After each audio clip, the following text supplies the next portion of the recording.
Okay, so now that I have my clay wedged and I'm ready to go, I want to move on to the next step of my project.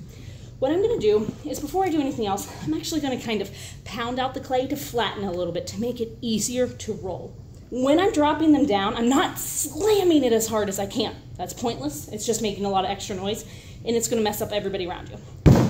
I'm just going to hit it a little bit, and even when I hit it a little bit, it's beginning to be kind of loud. One thing that I can do that can actually help my project is when I drop it down, I'm going to take it and I'm going to kind of do a slow drag like this, and it'll help spread out the clay. And I have a lot of clay here because I plan on doing a really big project. But do you see how it flattens out and it's getting elongated? Because I'm dragging it as I drop it.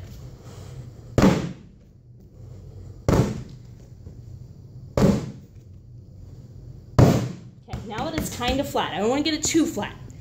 Now that it's kind of flat, I'm going to use my rolling slats to help make sure that I have the correct thickness for my clay.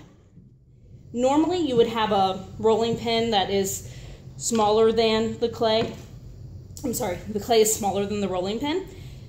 Because I'm doing a really large project, I'm going to have to work a little bit with what I'm doing. I'm going to start in the middle and I'm going to push away from me. I'm not using all of my strength. You want to do this a little bit at a time.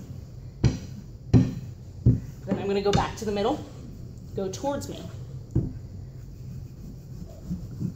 And the reason the slats are on the side is to help tell me when I get to the right thickness.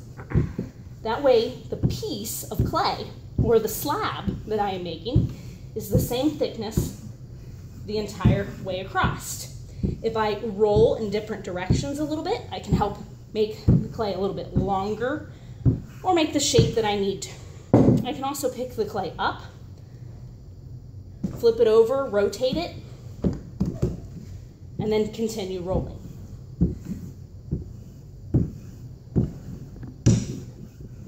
When the clay no longer can move or go anywhere, then you know that it's the right thickness, because the slats, or the thickness of the slats, is keeping the clay from moving.